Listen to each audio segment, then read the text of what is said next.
Okay, sa mapagpalang araw sa lahat at ito naman ang inyong Pinoy Firearms Instructor na gunsmith din naman at may mga nagtatanong pa rin sa akin tungkol sa mga pinagbibili at kung saan ako matatagpuan. Wala po ako sa Pilipinas, hindi po ninyo makukuha ang aking serbisyo dahil ako ay dito nagtatrabaho sa Kuwait sa Medin Shooting Range bilang isang Firearms Instructor, gunsmith at ngayon ay consultant.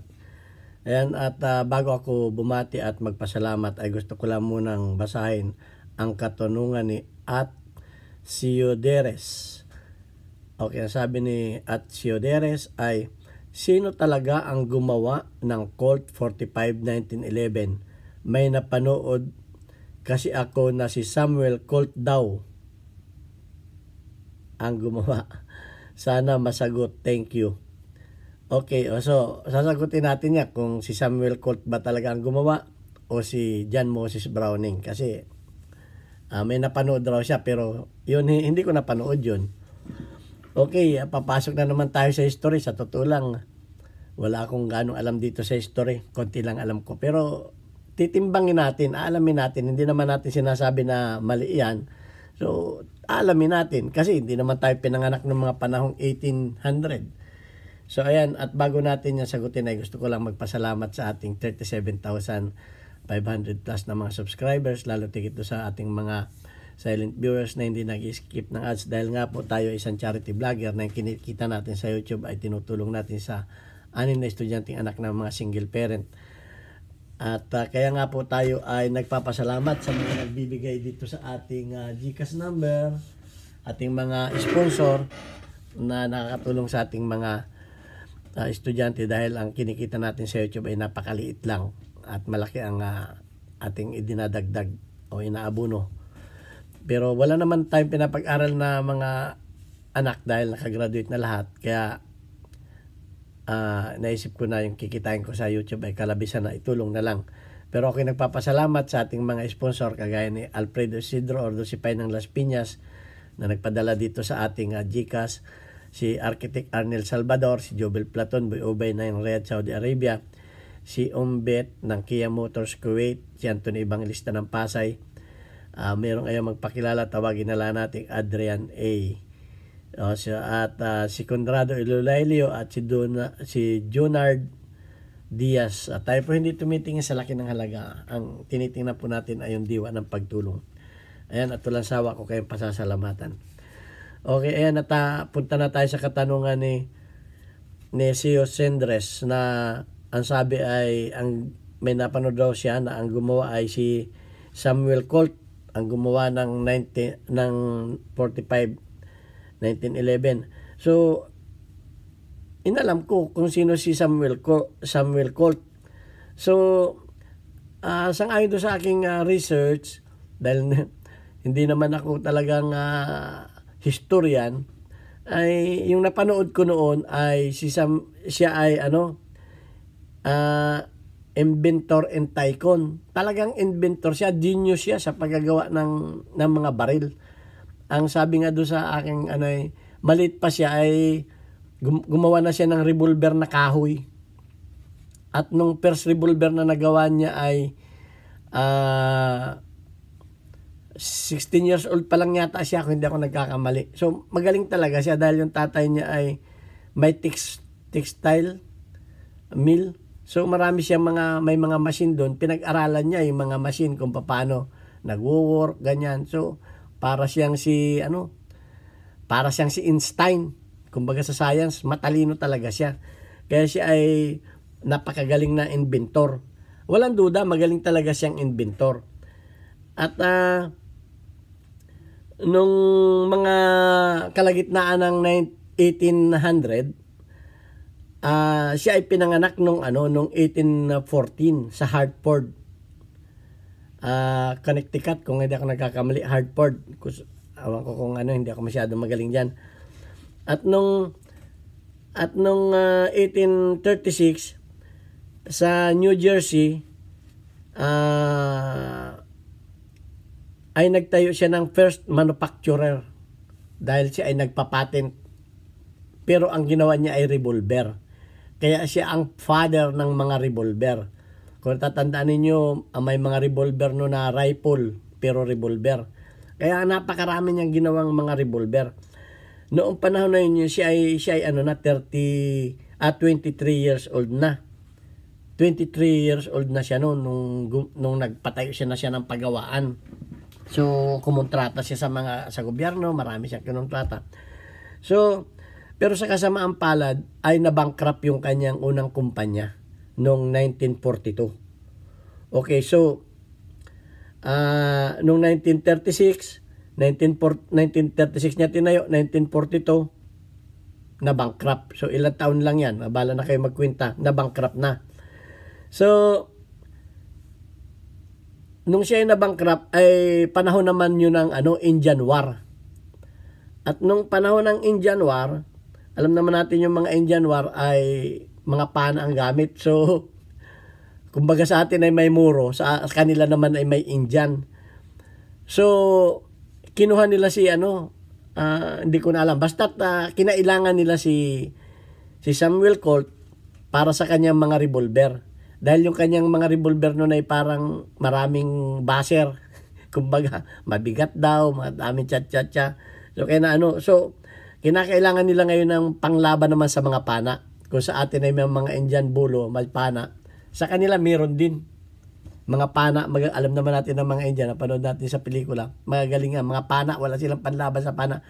So, kinakailangan nila, kasi ang revolver, kahit nakasakay ka sa kabayo, madali mong iputok.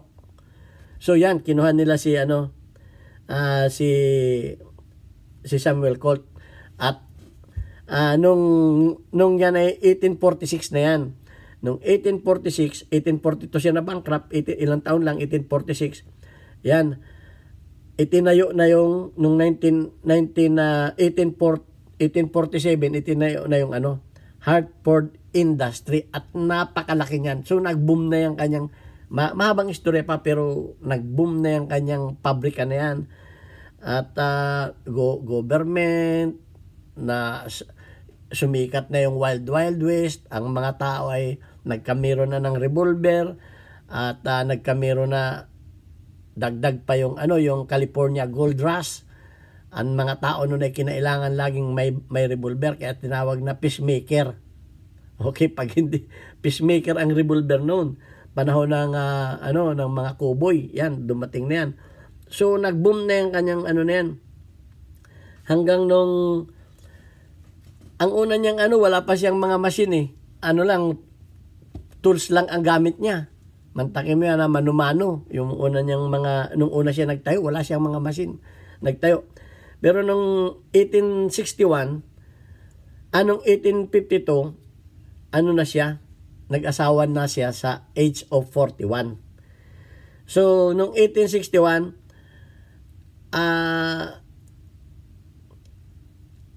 at nung hanggang 1861 ay 1852 nag-asawa na siya. At after nung 1861 nag-boom na yung kanyang siya naman ay namatay nung 1862 kung hindi ako nagkakamali. Namatay siya sa kung hindi ako nagkakamali, ang edad lang niya noon ay 47. So napakabata pa niya. Nag-asawa siya kay Elizabeth. Ilang taon lang sila nag-asawa, parang mga 5 taon o 6 na taon. Siya namatay, nagkamero siya ng 4 na anak, namatay pa yung 2. So nung namatay na siya, ang nag-take over na nung kanilang pabrika. Yung kanilang pabrika napakalaki. Ang tawag doon ay parang 1 billion na yun. May sariling school, may sariling release ng train, may paaralan, may community, malaking community na yung yung Hartford manufacturer na yun, yung Hartford na yun. So sumubrang laki na yun at namatay na siya nung 1862 at the age of 47. So pero nung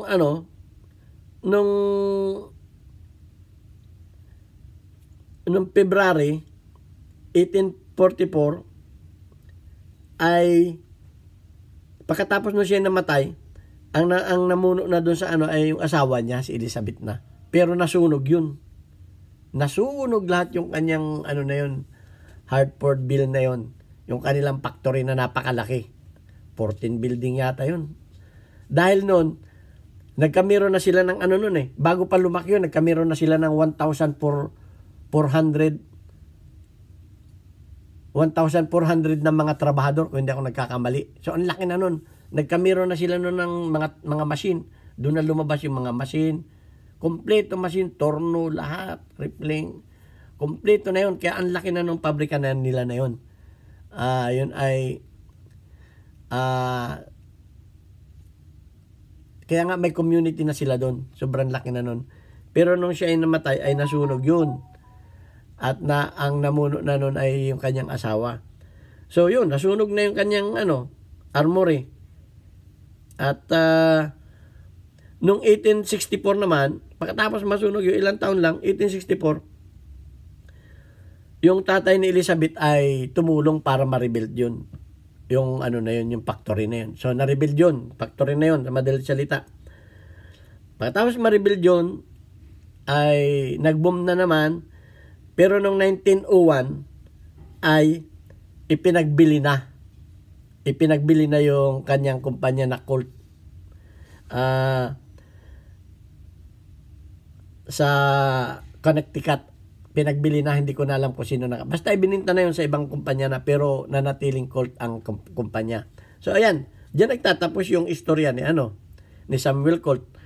So pinicturean ko yung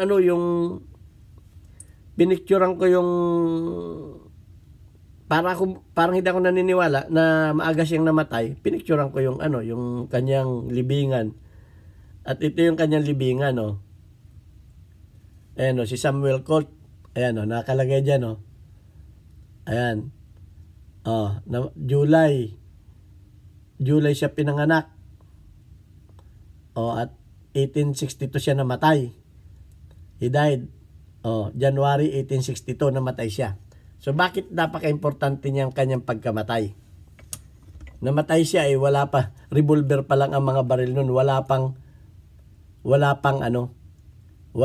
pistol. Pero may video rin ako na talaga ang gumawa niyan ng pistol ay si John Moses Browning. Katulong yung kanyang kapatid na si Matthew yata yun. Basta may kapatid niya nakatulong niya doon, yung kanyang yun ang totoo niyan. Namatay siya wala pang ang 1911 lobas ng mga late 80s. Hindi pa 1911 yung pistol na yan. Kung hindi ako nagkakamali, yan ay kalimutan ko na. Yan ay basta hindi pa yung pistol, hindi pa agad 1911 yan. Nung na-develop na ni Moses Browning niya nung 1900 yan na-develop na 1900. Na-develop na yan. Noon lang lumabas ang 1911 nung early 90s, 1900. So, mapapansin natin na ang layo. Patay na siya dun. At pinanood ko talaga yung history niya. Kaya ko talaga, pinanood ko wala siyang ginawang pistol. Si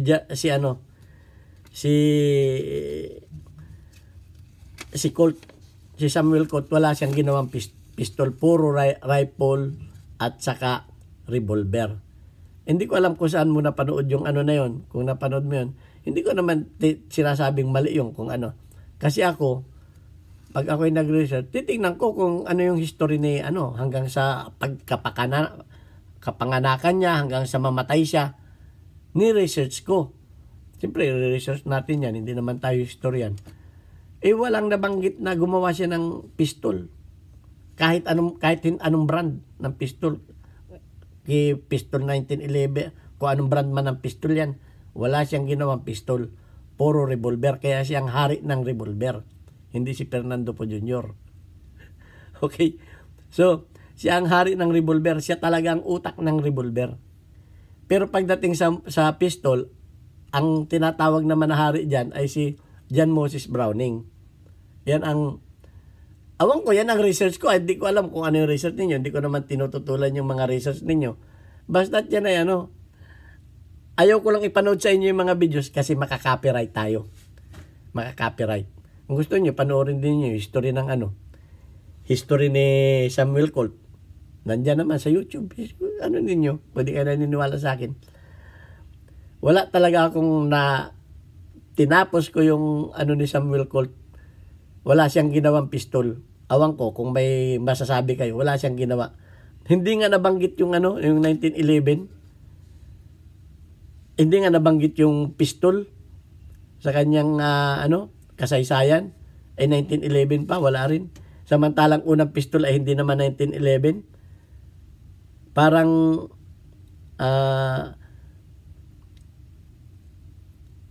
kasi yung 1911 ay late 80s na hanggang 90 na develop Oh. Ang layo ay namatay na siya nung 1862. Ilang taon yan, kwentahin ninyo. Bago pa lumabas yung 1862. At ipapanood ko rin sa inyo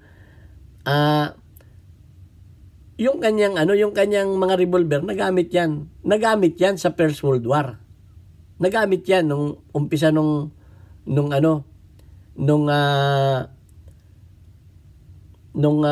nagamit yan nung Indian War hanggang First World War. Nagamit yung kanyang mga revolver, gamit na gamit yan. At maaring yung sinasabing na yon ay may 45 na revolver na nun. Baka napagkamalaan na kumo 45 revolver, akala siguro ay 1911 pistol na yun, na malayo naman. Meron ng ano nun. Excuse me. Kasi nung lumaban na yung mga Amerikano sa mga, di tapos na yung ibang kwento naman, yung sa mga muro naman, ay may ginamit na talaga silang revolver. Na 45. Pero si Colonel John Thompson, parang nahihinaan pa siya dun sa na side arms ng mga sundalo. O, kaya, ni-request niya na magkamero ng pistol na revolver. O, pistol na, sorry. Magkaroon siya ng baril na side arms na pistol na 45 caliber. At ang sumagot nun ay si John Moses Browning. Kaya napakalayo. From 1862 to 1900, ilang taon nang patay si Samuel. Bago lumabas yung pistol na 45. Oh. 1900 na. Ay 40 years na. 40 years nang patay. Si Samuel bago lumabas nasa 40 years nang patay Samuel bago lumabas na yan. Tapos sasabihin na so hindi ako naniniwala. Ay kung naniniwala kayo na si Samuel ang lumabas, wala naman tayong problema. Kasi kanya-kanya tayo ng kaalaman. Walang problema. Basta yun ang pagkakaalam ko. Dahil, siyempre, magre-research din tayo sa atin. Hindi naman tayo naglalabas dito ng salita-salita lang na wala tayong Hindi ko lang pwedeng ipanood sa inyo. Hindi ko lang pwedeng ipanood sa inyo na kasi makaka-copyright tayo. So, ayan. At yun lang ang aking nalalaman. At kung may nalalaman kayo iba, ay sa inyo na yon. I-share din nyo kung may maniniwala sa inyong sharing. At ilabas din ninyo kung anong title yung inyong napanood. Wala nang problema. May 45 na noon. Nung Moro War. May 45 na noon pero revolver. Kaya totoo rin na may revolver sila pero si Colonel John Thompson nag-request ng mas malakas na 45 caliber na pistol. Siyang nag-request niyan. At ang sumagot nung kanya request ay si John Moses Browning noong 1900s. Pero nung mga late 19 Kasi nung mga late 19, may pistol na nun, pero hindi pa 1911. Yun aking pagkakalam ha. Inulit ko, konti lang ang kalaman ko pagdating sa mga yan. Kasi focus naman ako sa mga sira ng baril eh. Hindi talaga yan ang linya ko, hindi ako historian. So baka may mas magaling pa sa inyong historian at nakakaalam, walang problema. So, naintriga lang ako dito sa tanong na ito. Kasi lagi kong sinasabi na si John Moses Browning ang umimbento ng at gumawa ng 1911. Tapos bigla namang sumulpot itong si Samuel Colt na may napanood raw siya. Hindi ko alam yung napanood mo. Actually, pinanood ko ang buong kasaysayan ni Samuel Colt. Wala siyang ginawa na na pistol, puro revolver. Ayun lang aking nalalaman. So, sana mag-share din kayo at sama-sama natin yung kung ano ba talagang totoo. Next video ko, may nagsabi na hindi daw ginamit sa Moro War yung 1911 pistol. At ang ginamit daw ay Colt 45. Ako hindi ako nag-ano na ginamit yung Colt 45, pero patutunayan ko rin na ginamit din ang 1911 pistol sa Moro War. Okay, ito ang inyong Pinoy Firearms Instructor. Hanggang sa muli natin video. God bless us all. Thank you very much.